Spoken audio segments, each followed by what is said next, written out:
Hey guys, another day, another vlog. Welcome to Where's Louis Dan. Okay guys, so punta kang subong sa akong sa journey going to Ireland.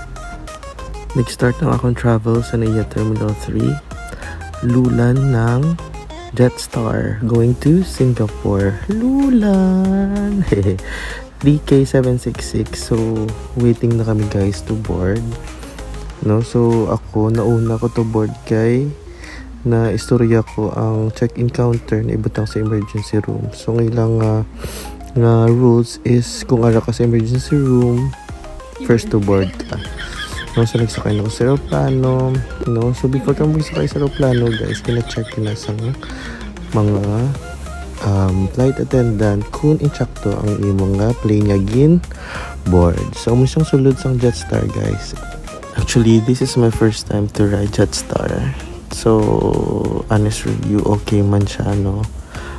Very buot ang mga attendant. Nami actually ang food, no? So, may pa-food si Mayor Kunabe. So, dasig lang flight, mga 3 hours. Kagto nga, nag-abot na sa Singapore. So, diri sa Singapore, ma-transit lang ta. So, look guys, nami ang airport sa Singapore, no? May pa-carpet.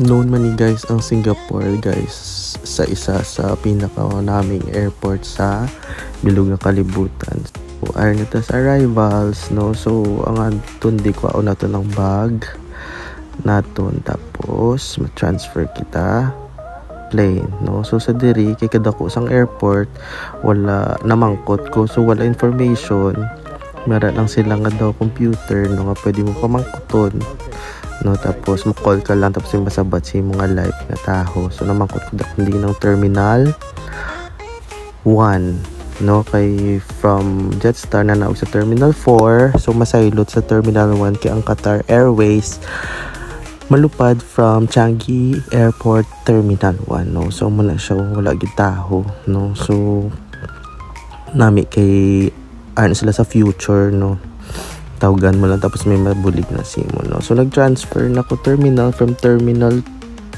4, no. Nagsakay ko sa ilang train going to Terminal 1, pero ari guys Terminal 2 niyo, no. So nagdabay ni sa Terminal 2 before magkat sa Terminal 1 ang train, no. So nag-emote din lakat-lakat, no, para may pang reels, pero kadu guys ako maglakat, no, kaya yung set up ko pag imbutang ko sa ako ni sa kamalit naglalakat-lakat na ta, lakat-lakat, no, pero mabalik man ko nagyapon kay nabili na akong cellphone, syempre kay isa ka bag,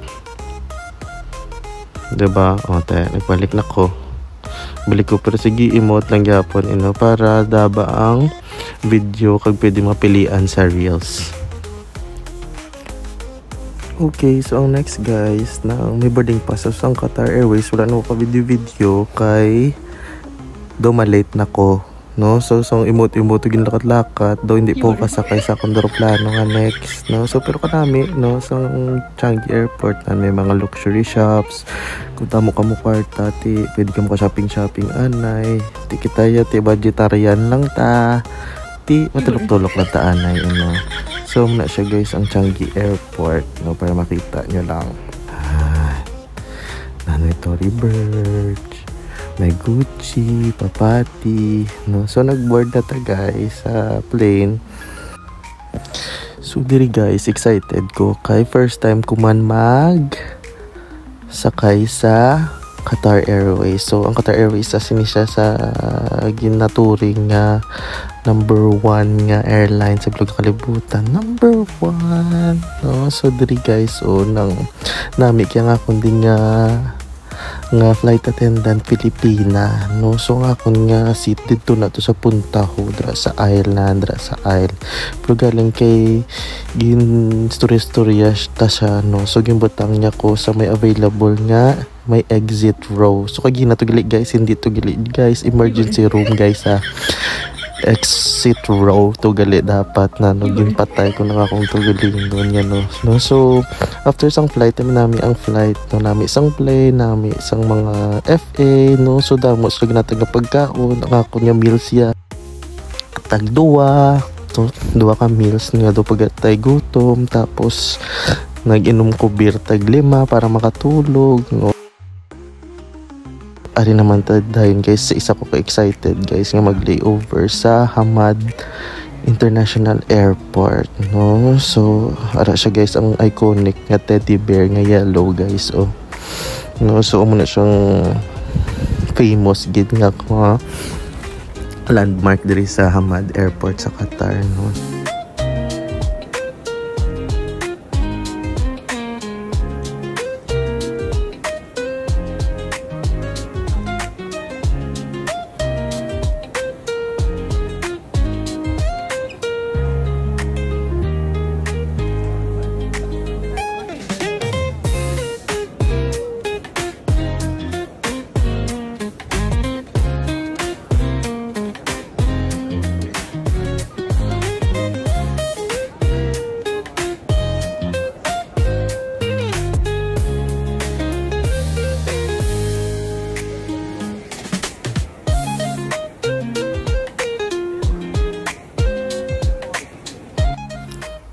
So nami maning Hamad guys, so mayaman sila man luxury shops, Louis Vuitton, Hermes, no.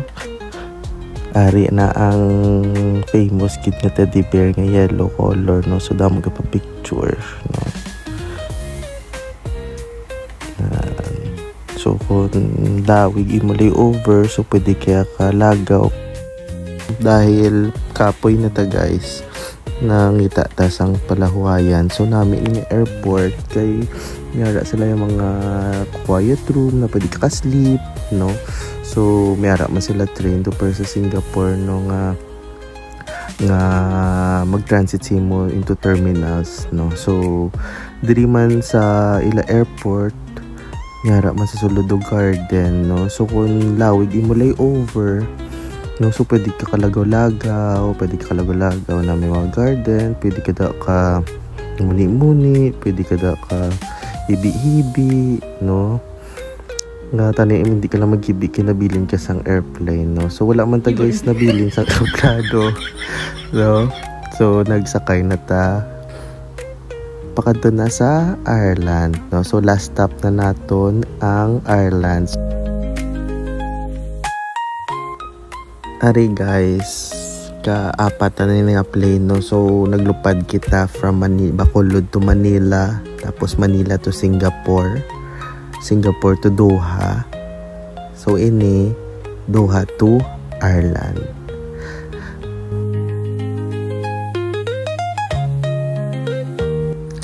Amo na sang tsura sang Doha sa gabi, no. So nagbabay na kita sa Doha. Bye bye Doha, see you Ireland. Excited naman kita guys, no, kay ari na naman kita sa plane. So kabalo na ka man ako ng ta, kaon na naman kita, ma-drink, ma-sleep, no. So kinahanglan ta mag-sleep kay pag abot for sure diretso na nilagaw. At last nag-abot na kita sa Ireland. So muna guys ang airport sa Ireland, Taste of Ireland. Tilawan ta ginabi ko na nogid ka namit ang Ireland. Ang akong experience immigration is very nami kita guys, very buot, wala na pamangkot, duro pamangkot. So nag-abot na ta din na tugla guys, 0 degrees, pero tinawang ako ng jacket to nipis-nipis. So gawlat na lang ako di kay Natalie para magsugat sa akon. So si Natalie ako na friend from the Philippines. Thank you Natalie and James sa pagsugat sa akon. Wala na ako nagbasa kayo sa mga bus na ako. So dali na taanay guys. So see you on my next vlog. Bye bye.